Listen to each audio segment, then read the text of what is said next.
I pull up within, I would say, 10 minutes. A crew leader's like, hey, get in that Kubota and move that load of A gravel that just got delivered to the backyard. And I said, whoa, I've never driven a tractor before. I'm annoying everybody. I'm going slow. I'm taking 4 times longer than anybody else. I put the whole job behind and I was just pissing people off. And at that moment, I was like, hey, you know what? I can do something about this. And from there, Greenius was born. Well, good morning, good afternoon, good evening, wherever the case may be. This is Marty Grunder from Grunder Landscaping Company and the Grow Group. Thanks for downloading the Grow Show powered by Steel. Today in the Steel Studios, we're going to talk about training with Matt Crinklaw from Greenius, the awesome online training company. But first, a reminder. You can get the latest edition of the Grow Show delivered to your phone, tablet, or computer by subscribing wherever you get your podcasts or watch us on YouTube for an enhanced learning experience. Matt Crinklaw is the Executive Vice President of Greenius, the online training platform that countless landscape pros rely on. Matt is a proud graduate of Fanshawe College. And listen to this, folks. He has been part of training over 400,000 landscape pros. Think about that. Really excited to have my friend Matt on with us today on the Grow Show. Matt, welcome, brother. Thank you. Thank you for having me. I've been looking forward to joining you. Tell us a little bit about yourself, Matt. You know, your family, how'd you get to Greenius, your role with Greenius? Just tell us a little bit about you so we get to know you. Yeah, for sure. So I've been married and with my wife now for at least 23 years. And going back, I had left my hometown. She had just finished university and she gotten a job in a new city. So I followed her to that new city and I got a job in advertising. And I was working at an ad agency doing all their web development, their website designs. And from there, one of my friends owned a large landscape company back in my hometown, and they have probably about 120 employees. They do maintenance, design, build, enhancements. Wow. And he called me up and said, well, we need a training program. And I said, okay, great. Well, here's how you got to do it. You got to go do A, B, and C. And a month went by. I didn't hear from him. My phone rings again. And he goes, hey, Matt, A, B, and C are really hard. He's like, why don't you come do it with us? And I said, okay, I hummed and hawed, but I thought about the opportunity. So I quit my job and I added an hour-and-a-half commute to my life. And I was driving it every day, but I drive to the shop. And I started learning about the landscape industry. And before long, I fell in love with it. And I always really like to tell this story about how I really kicked off with Greenius. And this is going back probably 18 years ago. Because I was coming from the advertising industry, I needed to know what it's like to be a landscaper, what they go through in a day. So I wanted to work on their crews. Wow. So I started on a design build crew. And I show up at the job site and they don't know who I am or why I'm there. They just see me as a new employee on the crew. And I pull up within, I would say, 10 minutes. A crew leader's like, hey, get in that Kubota and move that load of A gravel that just got delivered to the backyard. And I said, whoa, I've never driven a tractor before. He's like, oh, here's the key. Get in, pull this lever, just do it. And I get in and I load up my bucket, which was only 20% full and I'm being generous there. It was only 20% full. And I'm driving between multi-million-dollar houses with only a few feet clearance on each side. And then I get to the back and I dump it and I'm annoying everybody. I'm going slow. I'm taking 4 times longer than anybody else. I put the whole job behind and I was just pissing people off. And the only thing I had done wrong was being new on the crew. And at that moment, I was like, hey, you know what? I can do something about this. And from there, Greenius was born. We started filming training videos and really building an online program for that landscape company. And then it just slowly started taking off from there. So it comes from really grassroots of landscaping. And it's just been incredible. And I love the industry. And here I am 18 years later. You know, we've had an opportunity to visit many times. I did not know that story. And I think that's great because it certainly drives home the point that, yeah, you were ticking them off by going slow and taking 20% of a bucket when it should have been probably 120% rounded off to the top and all those things. But how many of us deal with that and we're upset with our team? And the only thing that's going to get that better is training. 100%. That's awesome. So we like to say here at the Grow Group and at our mothership, Grunder Landscaping, Matt, that training is an investment. It's not an expense. And I don't think it was probably until I was about 35 when I really started to understand that training is an investment, not an expense. I see so many companies that just kind of go through the motions. They seemingly do the training to make a nice video for their social media feed, and they don't maybe always understand that it really is an investment. Talk to us about, because you're an expert on adult learning, talk to us about the power of training and help us build the case for doing it beyond the marketing side or maybe the videos that we would want to put out. Can you share a success story? Can you build the case for anyone that maybe isn't training right now as to why I would say they have to do it? Not they want to do it, they have to do it. Absolutely. And I think of two examples right off the hop. And the first one was at our company. So at our landscape company, it was a lot of HOAs and condos. So I see. hundreds and hundreds of properties to manage every week. So what we did was we took a new hire with no training and we had them go cut 50 front properties, and we measured how long it took them, how long to fix the mistakes, how long to go do the rework. And then we measured it against an experienced employee with 1 year experience. And we had them go Wow. do 50. And right off the hop, they were 40% more efficient than the new hire. So the idea is, if we see it as 100-yard race, getting a new hire from that zero mark to that 100-yard mark where you're 40% more efficient, what we found was with training and proper onboarding, you can start that race at the 30-yard line or the 40-yard line, and you can get to that productivity way faster by Yeah. doing that program. But in the real world, another company, and this is recently, so many people know Justin White. He's big on social media. He's from K&D Landscaping there. And I was on a call with him recently. He's been a Greenius customer for 5+ years. And their turnover was around the 50% mark, give or take. And what they had done was they had built a career path program where they give the employee basically a roadmap on how to be successful at their company. All the boxes you got to check to get promotions and higher wages. And then they rolled out Greenius to execute on it. And by creating this kind of career path employee program, they've lowered their turnover to almost 14%.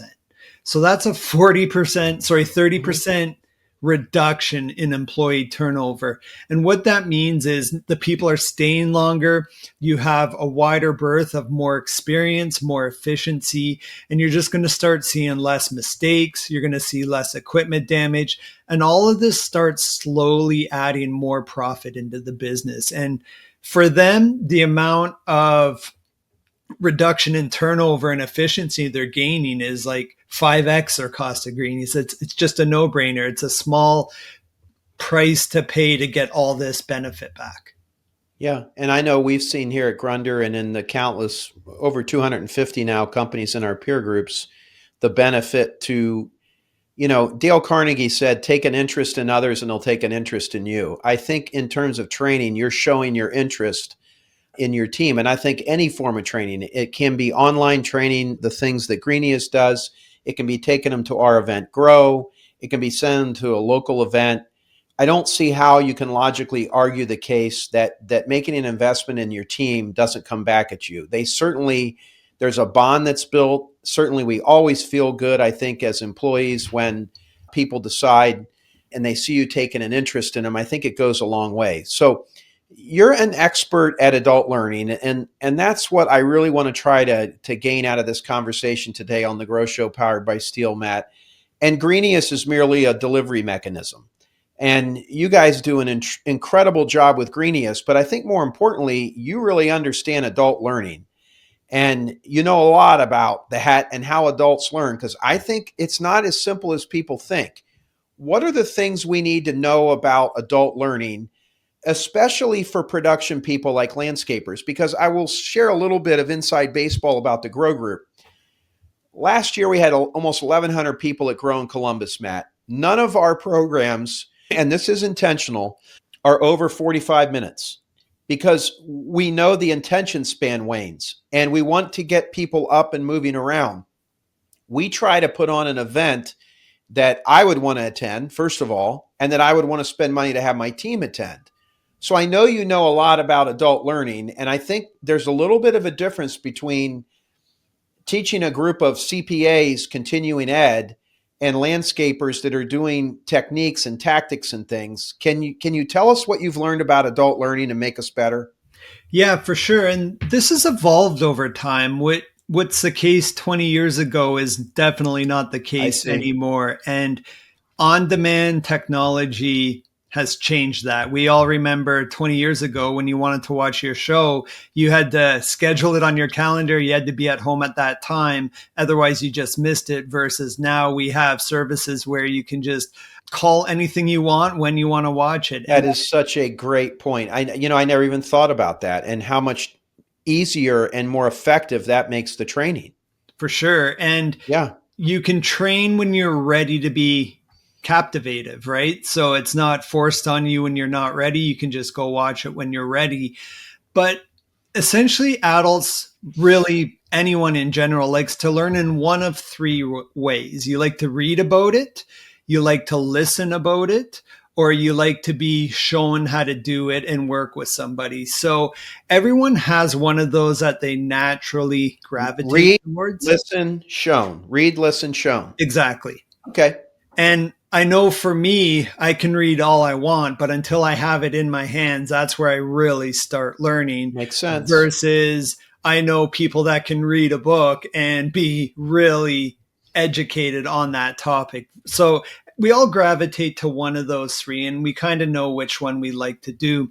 So, what we tried to do at Greenius was, hey, you can go watch the video. It's fully narrated, so you can listen to it, but then we have a field checklist where you have to go out, actually pick up the equipment and get checked off that you actually know how to use it correctly. So we're trying to cover all three bases for all three different learning styles. And really, that's the most effective way. And I'm the first person to say you just cannot watch a skid steer video and go be an Right. expert on a skid steer. You just got to put time on the machine. That's the only way you'll get there.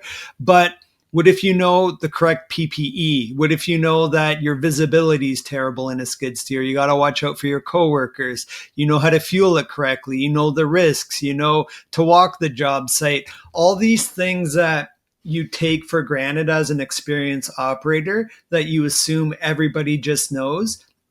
They just don't know that. And if you can give them that solid foundation before they touch any piece of equipment, you're just going to start see a lot more benefit Yeah. and even longevity on your equipment. So you gave a great case for why you train.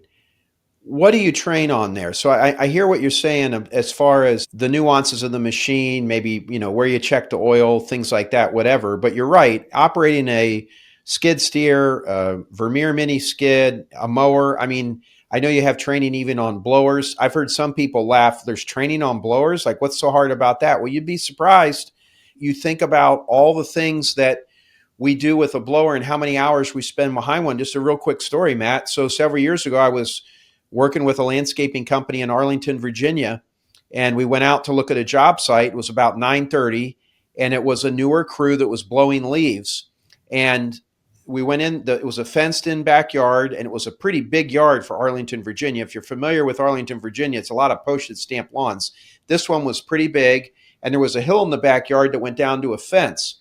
And the men were blowing all the leaves from the fence down from the gate down towards the backyard and in against the fence, which meant if they kept doing that, you're going to have to tarp all those leaves from way down there out versus if you would have started in the back blowing this way, you'd have less, it'd be easier. And I remember my client was like, gosh, these guys, what are they doing? Why are they doing that? That's so stupid. And I said, well, how much training have you done on blowing leaves? He said, I got to train on blowing leaves? I mean, seriously, they can't figure that out? And I said, well, how many oak trees are in Mexico? I mean, it's one of those things where I think there's an awful lot of owners and leaders that when they're pushed back on some assumptions like that, like I did, they don't have an argument to stand on, and they realize in some cases, God, Marty's right. Like, we do have to train on blowing. So, I think it's some of these things. Okay, maybe Matt and Marty don't need training on blowing. Maybe we understand that, but you and I have been doing this a long time. It's a little bit easier. So what else do you train on? If somebody's listening and they're feeling bad that they haven't done a good job training, what should they train on? Yeah, well, starting at the regulations first and foremost, right? OSHA makes Yep. a due diligence clause that you got to make employees aware of all known hazards. And they're quite vague in their actual requirements per se, other than that general duty clause. But by making your employees aware of all known hazards, that's first and foremost. So we like to think about it at least three ways. So personal hazards, bystander hazards, and property hazards. So how can I hurt myself in this process? How can I hurt my coworkers and the customers? And then lastly, how could I damage any property using this equipment? And first and foremost, whether you use Greenius or not, start there, right? That'll give you that due diligence requirement and document it first and foremost. And why document it? Why is that so important? So your lawyer wants three things whenever you have an accident or an incident, and those three things are documents, documents, and documents. I got it. By having that piece of, even if it's just a checklist that where the employee signs and the crew leader signs, which we have in our app, but even if you have your own field checklists, have them sign and your crew leader sign to actually document you had a training process in place. So if challenged, which unfortunately we've been a part of some legal challenges where an employee was seriously injured and the contractor had to prove they had put through a thorough training program. And we were able to help them with that because of all the documentation there. So first and foremost, definitely what OSHA states, make the employees aware of all known hazards. And then kind of to layer on that would be your PPE required for the job. So I mean, quite often we take our hearing for granted. My wife's an audiologist, so she'll love that I'm focusing on hearing. But she sees people younger and younger and younger with hearing problems, mostly because of ear pods, people listening to music really loud, not protecting their hearing. So she's seeing younger and younger people needing hearing aids as an example. So hearing and protection is important, right? So understanding that why we want you to wear hearing protection. And although you might not be directly affected, but a year of using a blower at full speed is going to just chip away at your hearing. And if you have a long career in landscaping, like I hope you do, because it's an awesome industry to be in, I want you to retire with great hearing. Well, and I think, again, what we're talking about here is, for me, sometimes it's a lot easier for me to think, where would I want one of my kids to work? Would I want them to work at the company that's doing training and a lot of it is about their personal safety? Or do I want them working at a company where nobody seems to care about any of that? I mean, today's marketplace for the team member is so tough anyway. I mean, I think these are one of the things you can distance yourself. I know one of the things we focus on here at Grunder with our Greenius training is we look where we've had callbacks. We look where we've had accidents. We look where we've had plants die. We look where we had man hours go over. And so we're looking at all the things in our scorecard that point to us not winning and then trying to do training to make that better. I can tell you, Matt, as an owner, nothing is more frustrating than to see a mistake made, but then there's no debriefing, there's no post-mortem analysis, there's no training, there's nothing. We just go, oh, well, and then a week later we do the same darn thing again. And I just think that's just silly. That's not what a winner does. And, one of the only ways I think you're going to make your company better is through training. And we get asked in our peer groups all the time, I can't find team leaders. Can you tell me how I can recruit team leaders? I got to find them. And our response, Matt, is you're not going to find them. You got to develop a training program and create them. What are your thoughts on that? Absolutely. And it becomes a great tool. So when you have a career path to become a crew leader and you have this documented, you have the process, and put it on your wall in your crew room and show people how you go from a maintenance technician to a crew leader. And here's the 20 things you got to get done. When you put that up on the wall and you show people, That's a great point. I hope everybody is writing that down and not saying, well, I'm not big enough to do that. Because, Matt, no matter what size you are, you could have that. What's the pathway to get promoted here? And what do I need to do? because ultimately at the end of the day, titles are nice, but everybody just wants to make more money. Yeah. And Yeah. if you can map that out for people, and then the second part to this is show them where they're at in the process. So from A to B, you got to do these 20 things. If every one of those people know exactly where they stand in that pathway, they know what they have to do to get there. And it becomes this insane retention tool because people aren't going anywhere because they're working towards something and they know exactly what they have to do to get there. So why would I go anywhere else when I'm going to get a pay raise in the next 6 to 9 months? And they're working towards something, they're building a career. And then they see this as kind of loyalty. You're investing in them, you care about them, and they're going to get to that higher wage, that higher position, but it aligns with your goals because you want to grow by 20% Yeah. next year. So you're going to need 4 crew leaders. So it's like this perfect marriage of goals. You have goals, they have goals, but they align at the top. And now you're solving your problems with career paths. I also think that anytime you have something that you can refer to that's tangible like that, the team member can see where they are on their own versus saying, I want to raise, I think I can do more. Well, now wait a second. Here's the path. This is where you are. You haven't made any effort to try to learn how to do landscaping tasks. You cannot install a paver patio by yourself, but you want to be a hardscape team leader. I mean, I want you to be a hardscape team leader too, Robbie, but you haven't done any of this. Like, let's go. That's what this program's for. Why don't we start today? Why don't we look at this? I think anytime you can show the path and have them see on their own where they own it versus something that's vague. I love what you're saying about laying that all out. I was in Chipotle a couple years ago and I picked up one of their brochures that was their recruiting brochure, and it was masterfully done about how you got started in the company and how you ended up managing a store and how you ended up being a regional manager. And all the things in there were laid out. And then if you went on their website, it kind of had a deep dive into every job as far as what it was. And I thought it was brilliant. Big company like Chipotle. I mean, there's no reason why we can't copy elements of that. I think what you're talking about is right.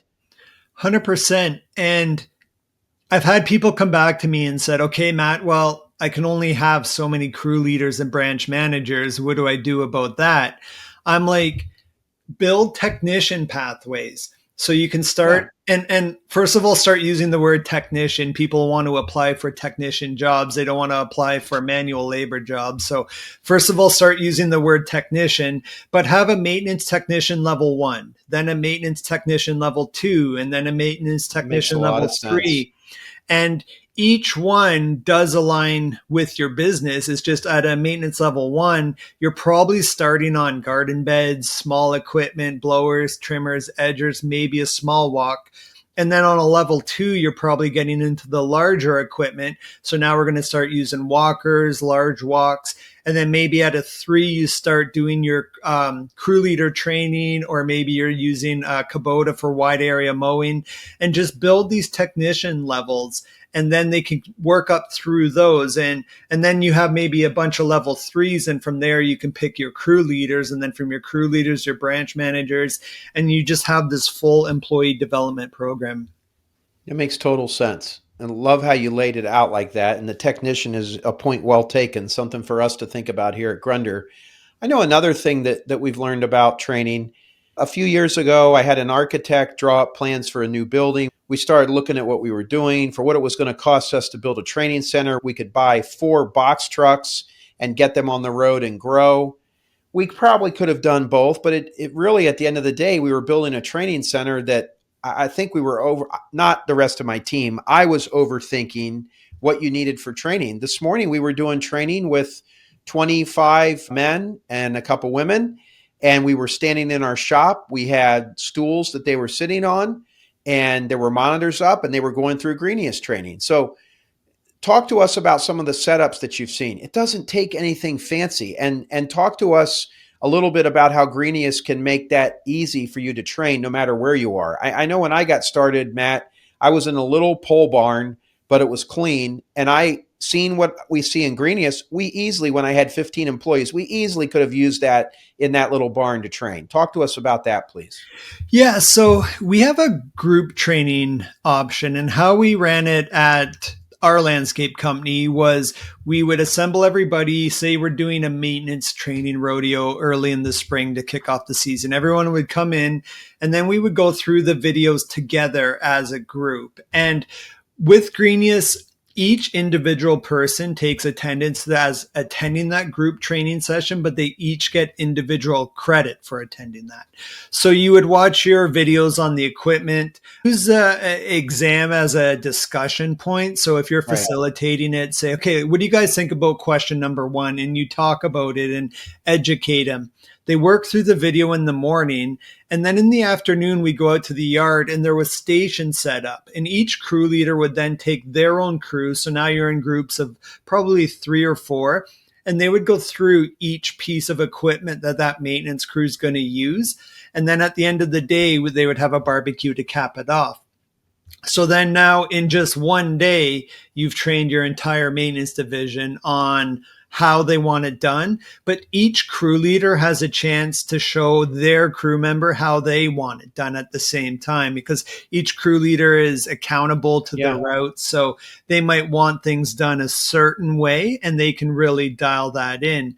And then where we really shined was people that miss that, or if you have that 40% turnover, you're going to go through all those people, 40% of those people by the end of the summer. So once you hit your busy season and you're in the throes of recruiting and hiring, you can hire a person on Friday, say, hey, watch these videos and show up Monday morning. On Monday, they hop in their truck with the crew, drive to the job site. The crew leader holds back with the new person, gets the other 2 or 3 working, and say, I'm just going to go through your checklist again. And then the crew leader quickly runs them through those same checklists, probably take them an hour. And then that new hire is now up to speed. And again, they're not going to be your expert operator, but hey, you got them started, right? They're going to know how to fuel it. And anyone that's heard me speak has heard me say this story, but I love it for its impact. And we had one contractor was telling me they had a crew leader who had a new hire. And he said, hey, go fuel all the equipment with the blue fuel, and then we'll load it up and head out. So the employee went into the shop, grabbed the blue fuel, started fueling all the blowers, trimmers, edgers, that blue fuel that turns blue when you add the oil to it, and thought he had done a stellar job. And the crew leader comes up to grab all the equipment, and he sees a pile of empty windshield washer fluid jugs. Oh my And the employee had grabbed blue, thinking it was the fuel, and filled all the equipment with windshield washer fluid. And that one mistake ended up costing $6,000 in repairs to get all that equipment cleaned out. And if you're operating at a 10% profit margin, you got to go out and sell and service $60,000 now, because you didn't take an hour to teach that employee how to fuel correctly. You know, Matt, a couple of years ago, one of our team leaders told an employee to go get the power washer, and they came out and loaded a shop vac on a truck. Yeah. And, you know, you can laugh, but that's kind of what we're dealing with. There's a lot of young people don't do those things that used to be done with their dad working. They just don't. They're playing video games and other things. I'm not saying it's right or wrong. I mean, I don't like it, but I'm just saying, like, that's what you're dealing with. So you can either just make fun of everyone and say it's awful, or you can put a training program in place to get people to understand it. It's basically insurance on all those future fires that crew leaders are constantly putting out: turf tear, damaged fence posts, blowers backing into cars, all these headaches that crew leaders deal with. It's like, well, what if I could buy some insurance to reduce that? You're going to pay that bill all day. That's a great way to look at training. Yeah, that's a great way. Are there any other, before we move on, because I want to talk a little bit more specifically about what you're doing with Greenius, are there any more best practices with training that you want to impart upon all of our watchers and viewers and listeners on the Grow Show powered by Steel?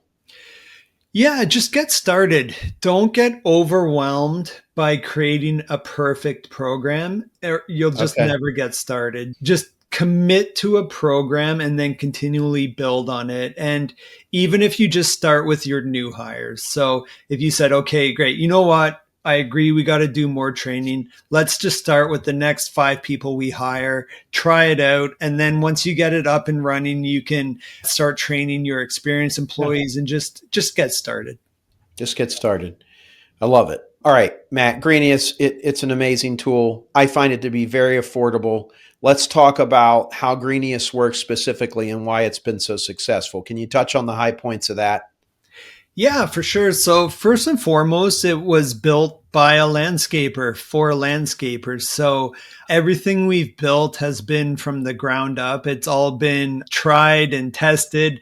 And I'll tell a funny story about that. So I remember our first blower course. So I was the only person working at Greenius and I was developing all our own content. And keep in Jeez. mind, I was very new to the industry. Right. So I had read the manual on using a blower. I could recite it back to you perfectly. I wrote the script. I went out and it was just me. And if you remember, I think it's called Survivor Man, where he'd set up a Yeah. camera on a tripod, Right. film Right. himself. That was me filming our first course. So I go out, I start it, I fuel it, I stop it, I'm using it, and I edit it all in. I think I knocked this out of the park. And I go back to the company and I get all the landscapers and I was like, hey, everybody, watch this course. I want your feedback. And they just all started laughing. They were like, that's not how you use a blower. So I learned very Yeah. early on that you can't teach an actor to landscape. It's easier to teach a I landscaper see. to act. I And see. when I Yep. had that light bulb moment, our content just got That's, yeah, really good. 100% better. So where we really shine is all of the people in our videos are professional landscapers and we're showing best practice. We're using general knowledge, so it's not really brand specific, but where you can really dive into is our field checklists are customizable. So if you do have a Exactly. Right. proprietary process or you really Right. want to dial into your own way of doing things, you can go ahead and customize that.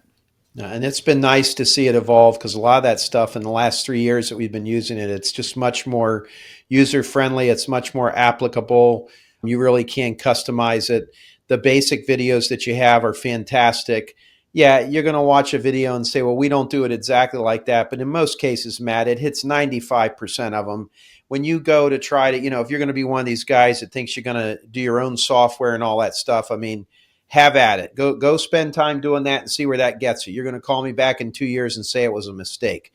What are common mistakes you see companies making with the training program in general? I get, the parts like the blue fuel and that, but what are some other mistakes that they make that you found with Greenius?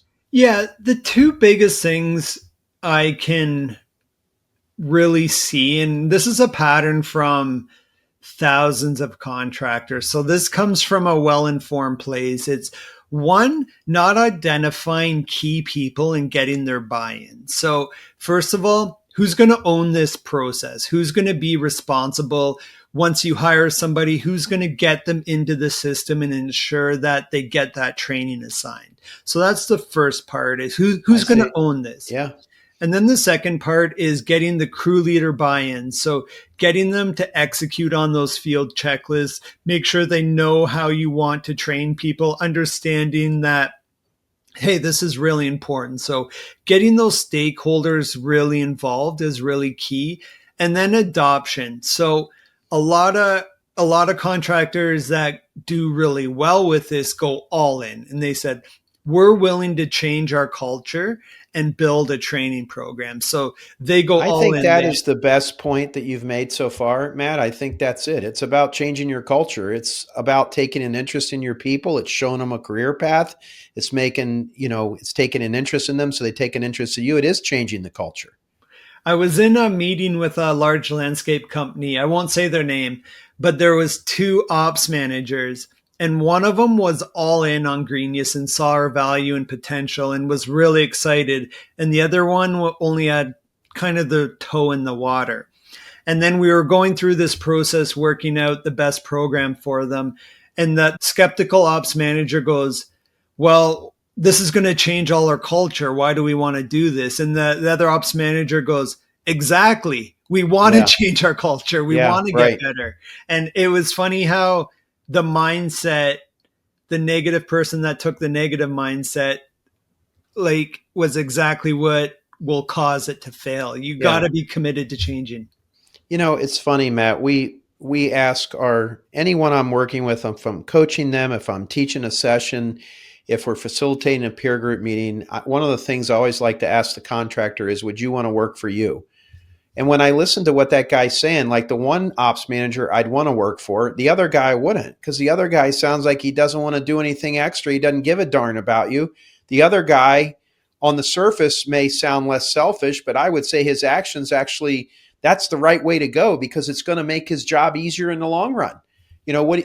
I heard somebody once say, don't worry about training people and having them leave. Worry about not training them and having them stay. And again, it's two schools of thought. One is a thought of abundance and a philosophy of abundance. One is of scarcity. I think the abundance philosophy, you're going to win. And that's, to me, that's what I'm hearing you say. Yeah, I think it's Richard Branson's quote that says, train them so well they can leave, but treat them so right they don't want to. Give or take, like it's that. along those I lines. Like but I like that. Yeah. I really think that that's what we're trying to do here. If you train your people so great that they could go be leaders somewhere else, and you've done your job. That's true. That's a great way to look at it. Yeah.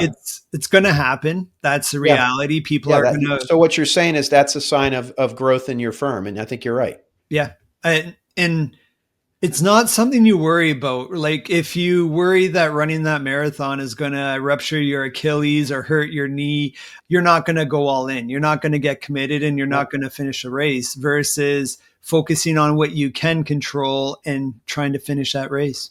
That makes sense. I often like to ask our guests that are in the technology space or your space, technology and training, what trends you're seeing. What trends are you seeing in 2025 and 2026 that you feel our listeners should be aware of? Is there something out there that you see that you can share? Yeah, there's two that are starting to creep up. And obviously, we have a people problem in the landscape industry. It's hard to find people.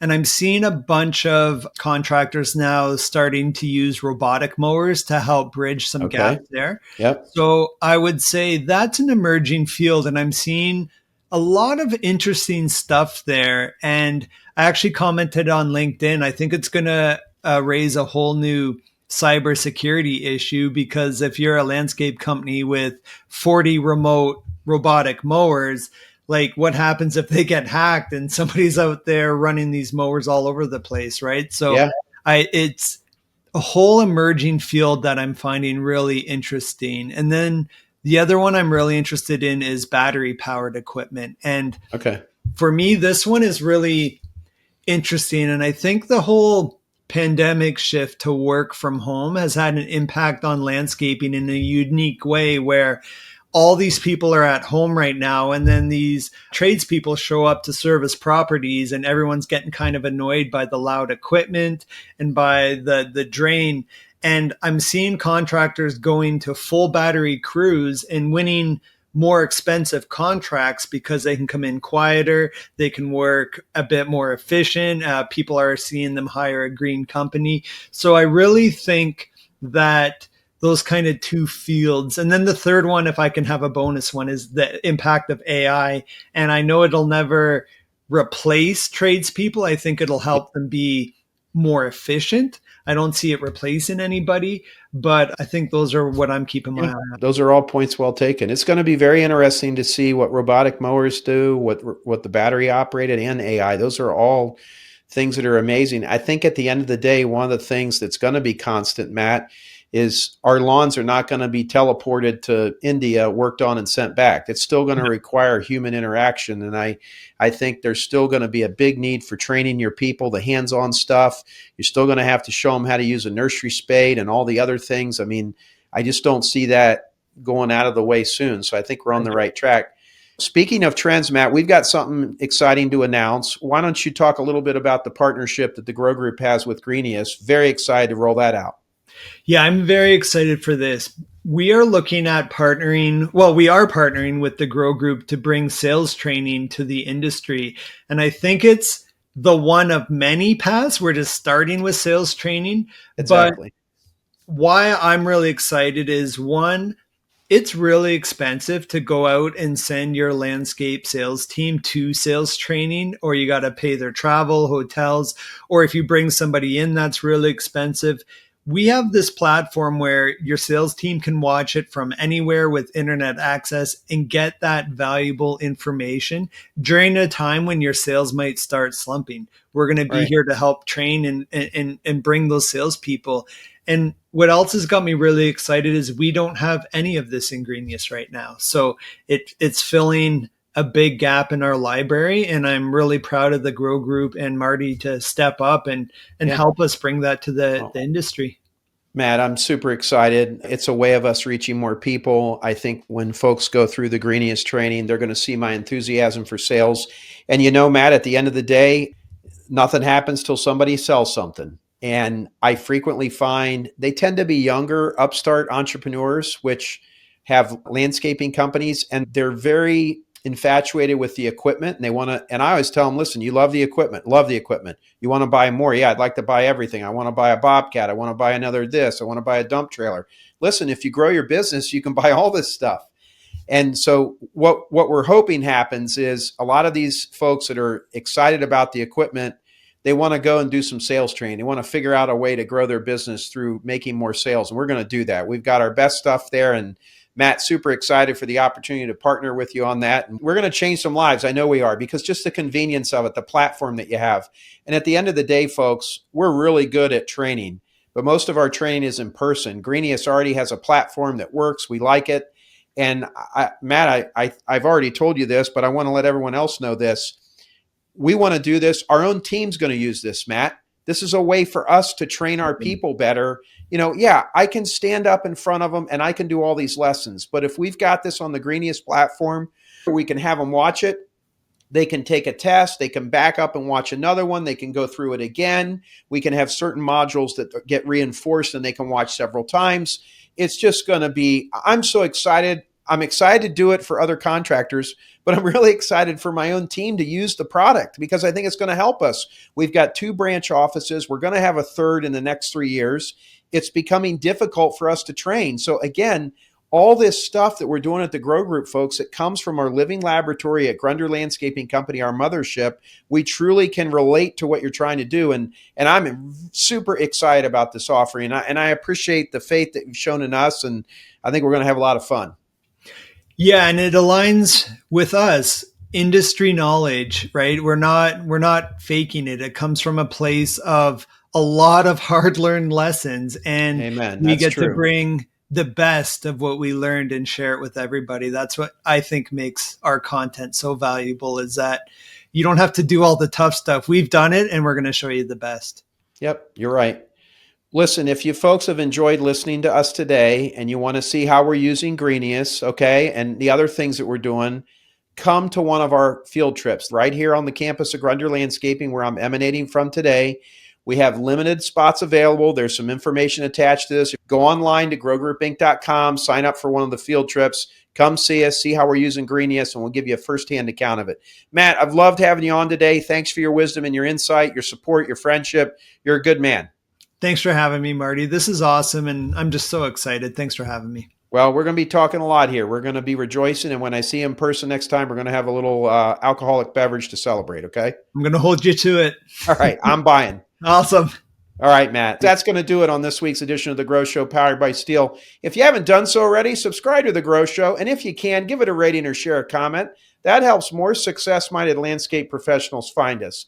And if you really want to help us, share this episode. Take your phone out right now and text it to them. Thanks for joining us on The Grow Show this week. We'll talk to you next week. Join Marty Grunder and the Grow Group team for the annual event for landscape pros. Grow 2026 will be held on February 10th through 12th, 2026 in Dallas, Texas, and feature a behind-the-scenes tour of complete land sculpture alongside breakout sessions diving deeper into the topics we cover each week on The Grow Show. Early bird pricing ends on November 1. Register this month to lock in the best rate.